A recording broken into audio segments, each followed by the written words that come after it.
एक ऐसा गरीब बच्चा जिसके सामने उसकी माँ का बलात्कार कर दिया गया, जिसे अपने ही देश में छुप कर रहना पड़ा और जिसकी पूरी फैमिली को अपना नाम तक चेंज करना पड़ा। वही लड़का आगे चलकर दुनिया के सबसे पावरफुल लोगों में से एक बनता है। 17 साल की उम्र में इसने अपना घर, परिवार, देश सब छोड़ दिया। अंग्रेजी ना बोलने की वजह से इस लड़के को नौकरी तक नहीं मिला और इस लड़के को लोगों का फेंका हुआ झूठा खाना तक खाना पड़ा। बट आगे यही लड़का सिर्फ एक दिन में $1 बिलियन कमाता है और रात को सोते हुए भी करोड़ों रुपए कमाता है। फ्यूचर में इसी लड़के ने 2,40,000 करोड़ रुपए सिर्फ दान में दिए ताकि लोग फ्री और आजाद होकर जी सके। बट दूसरी तरफ इसके खुद के देश हंगरी ने इन्हें क्रिमिनल डिक्लेयर कर दिया और अपने ही देश में घुसने से इन्हें बैन कर दिया। इलॉन मस्क का कहना है कि जॉर्ज सोरोस एक इविल इंसान और इवन हमारे मिनिस्टर एस जयशंकर तक भी इनके खिलाफ स्टेटमेंट दे चुके हैं। इंडिया में लोग हर्षद मेहता को तो जानते हैं, जिन्होंने 1439 करोड़ का स्कैम किया था, लेकिन जॉर्ज सोरोस ने 1992 में बैंक ऑफ इंग्लैंड तक को बर्बाद कर दिया और इवन पूरे इंग्लैंड की सरकार को इनके सामने घुटने टेकने पड़े। बट सवाल ये उठता है कि जॉर्ज सोरोस,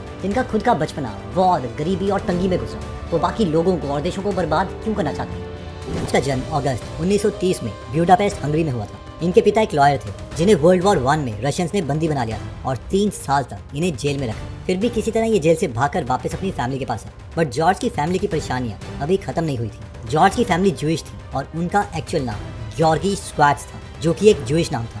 अब 1936 में जब जॉर्ज सिर्फ 6 साल के थे तो हंगरी और पूरे यूरोप में जूस के खिलाफ बहुत भेदभाव किया जा रहा था और इसलिए उनके फादर ने अपनी फैमिली को बचाने के लिए जॉर्गी का नाम बदलकर जॉर्ज रख दी और अपने फैमिली के सरनेम स्कॉट्स को सोरोस बना दिया ताकि लोगों को ये शक न हो कि वो जूइश है। बट जॉर्ज और उनकी फैमिली अब भी सेफ नहीं थी। 1944 में जब जॉर्ज सिर्फ 13 साल के थे तभी हिटलर और उनकी आर्मी ने हंगरी पर कब्जा कर लिया। हिटलर की नाजी आर्मी ने ज्यूज को चुन चुन कर मारना शुरू कर दिया। इससे बचने के लिए जॉर्ज के फादर के पास एक ही ऑप्शन था और वो था कि अपने आप को किसी भी तरीके से क्रिश्चियन साबित करें। इसके लिए उन्होंने जितने भी घर थे वो सारे बेच दिए और इस पैसों से उन्होंने कई गवर्नमेंट ऑफिसर्स को घूस दी और उससे डॉक्यूमेंट्स बनवाए। इवन कि उन्होंने अलग अलग शहरों में छुपने की जगह भी ली। यहाँ जॉर्ज को अपनी पहचान छुपाने के लिए अपनी ही माँ को आंटी कहकर बुलाना पड़ता था और कई रात लगातार उन्होंने सड़कों पर बिना खाए पिए सोना पड़ा। लेकिन जॉर्ज सोरोस बचपन से ही डिफरेंट था। जब इतना सब कुछ उनके साथ बुरा चल रहा था तो उन्होंने कहा कि ये मेरा सबसे खुशी वाला समय था, क्योंकि ये सब मेरे लिए एक एडवेंचर था। अब तक जॉर्ज खतरों से इतनी ज्यादा बार बच चुके थे कि उन्होंने मन ही मन सोचना शुरू कर दिया था कि मैं तो भगवान ही हूँ, मुझे कुछ नहीं हो सकता, कोई मेरा कुछ नहीं बिगाड़ सकता। लेकिन कुछ ही महीनों के बाद जॉर्ज के साथ कुछ ऐसा हुआ जिसने उसकी लाइफ को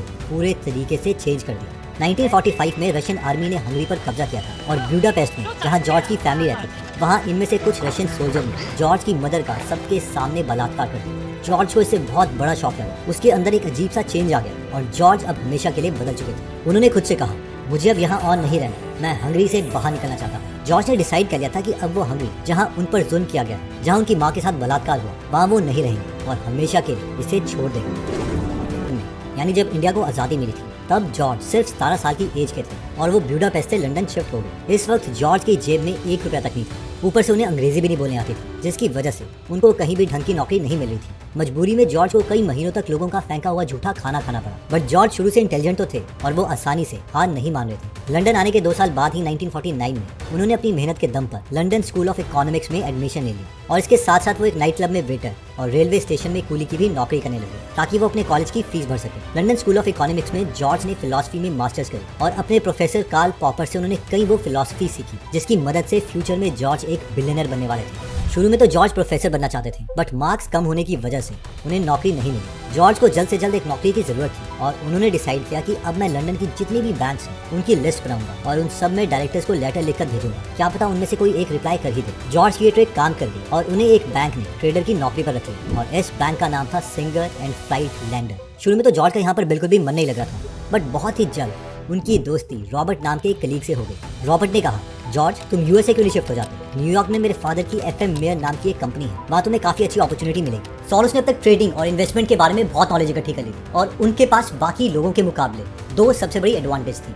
एडवांटेज नंबर 1, उन्हें यूरोपियन मार्केट के बारे में बहुत कुछ पता था क्योंकि उस वक्त अमेरिकन लोगों को नहीं पता था। और दूसरी एडवांटेज, उन्हें बहुत सारी यूरोपियन लैंग्वेजेस आती थी, जिसका मतलब था कि वो बहुत सारे यूरोपियन क्लाइंट्स के साथ एक साथ काम कर सकते थे। ऊपर से 1950s वो टाइम था जब यूएसए तेजी से डेवलप कर रहा था और पूरी दुनिया में तब पैसे कमाने की सबसे ज्यादा अपॉर्चुनिटी यूएसए में थी। फाइनली 1956 में जॉर्ज न्यूयॉर्क शिफ्ट हो गए और FM मेयर में काम करना शुरू कर दिया। 1960s में यूरोपियन मार्केट काफी ज्यादा प्रॉफिट दे रही थी और क्योंकि जॉर्ज यूरोपियन मार्केट्स के एक्सपर्ट थे, उनके बॉस ने उन्हें बुलाया और कहा, जॉर्ज अब से तुम्हारा सिर्फ एक ही काम है, यूरोपियन मार्केट को एनालाइज करो, इनमें अपॉर्चुनिटीज ढूंढो और हमें ज्यादा से ज्यादा पैसे कमा के लो। और जॉर्ज ने किया भी वही। कुछ ही महीनों में जॉर्ज ने इतने प्रॉफिट्स बनाए कि 1967 में आर्नोल्ड और एस ब्लेक रॉडर ने उन्हें इन्वेस्टमेंट रिसर्च का हेड बना दिया। और सिर्फ 2 साल के बाद 1969 में जॉर्ज को अपना खुद का इन्वेस्टमेंट फंड दे दिया गया, जिसका नाम था the double eagle fund. George ने डिसाइड किया कि अब वो यूरोप और एशिया के मार्केट्स में इन्वेस्ट करेंगे और उन्होंने यूरोप में जितने भी अमीर लोगों से कॉन्टैक्ट बनाए हुए थे उनको कॉल किया और कहा,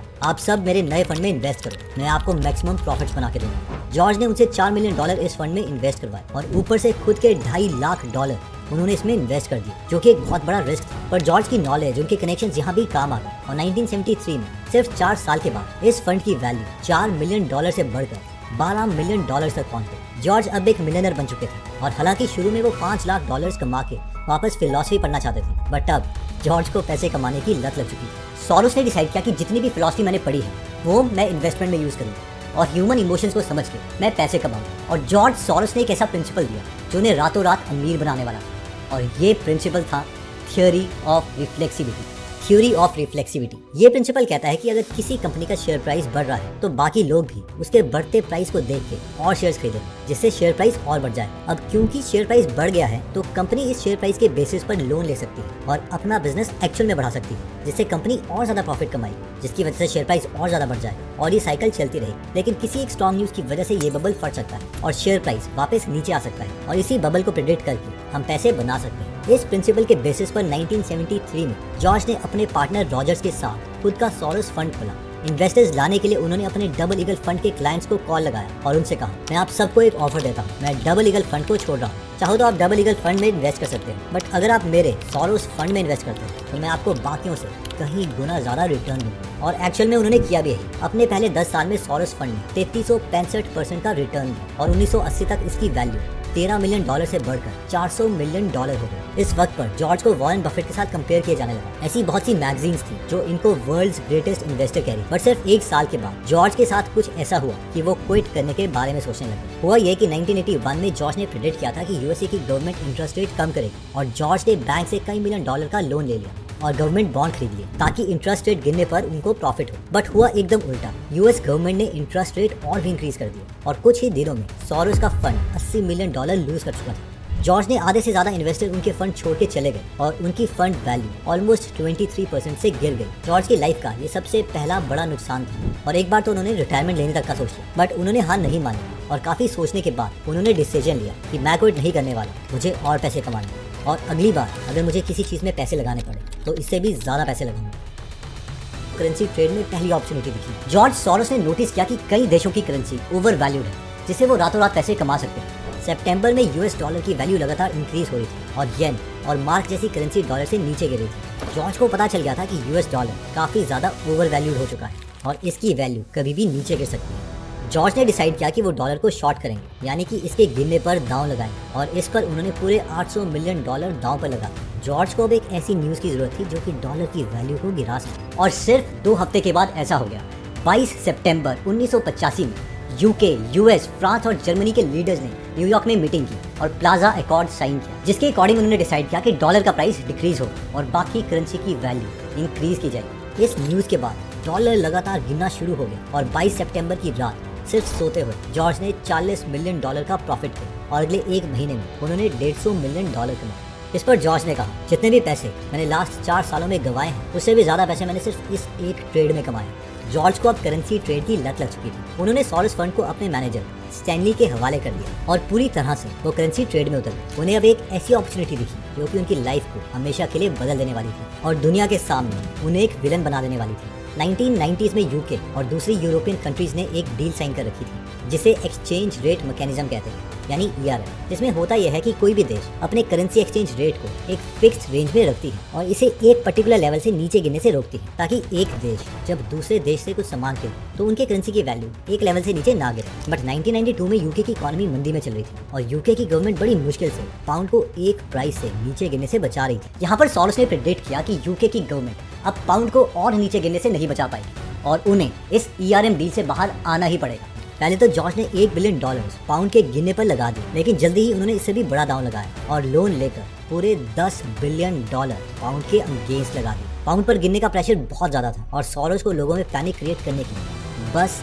एक न्यूज की जरूरत है। सितंबर 16, 1992 यानी कि ब्लैक वेडनेसडे को वही हुआ जो जॉर्ज सोरोस ने एक्सपेक्ट किया था। जर्मन इकोनॉमिस्ट हेलमट ने एक इंटरव्यू में इनडायरेक्टली ये कह दिया कि पाउंड जैसी कई करेंसीज ओवरवैल्यूड है, और इस इंटरव्यू के टीवी पर आते ही लोगों में पैनिक क्रिएट हो गया। लोगों ने पाउंड को एग्रेसिवली बेचना शुरू कर दिया और पाउंड अब लगातार नीचे गिर रहा था। गवर्नमेंट ने बहुत कोशिश की, बट लास्ट में सोरोस के सामने उन्होंने घुटने टेक दिए और यूके के फाइनेंस मिनिस्टर ने उसी शाम अनाउंस कर दिया कि यूके अब ERM से बाहर निकल रहा है, जिसके तुरंत बाद ही पाउंड की वैल्यू 25% नीचे गिर गई और सिर्फ एक दिन में जॉर्ज सोरोस ने $1 बिलियन का प्रॉफिट किया और यूके गवर्नमेंट को टोटल $4 बिलियन का नुकसान हुआ। इसके बाद जॉर्ज को एक नया टाइटल दे दिया गया था, the man who broke the bank of England. George ने अपने फायदे के लिए यूके की पूरी इकोनॉमी बर्बाद कर दी थी और उनको अब एक इविल इंसान की तरह देखा जा रहा था। देखिए सोरोस जो है वो कहते हैं कि मुझे कोई फर्क नहीं पड़ता कि इसके सोशल कंसिक्वेंसेस क्या होते हैं, मुझे सिर्फ इससे फर्क पड़ता है कि मैं कितने पैसे कमाता हूँ। यहाँ तक कि 1997 में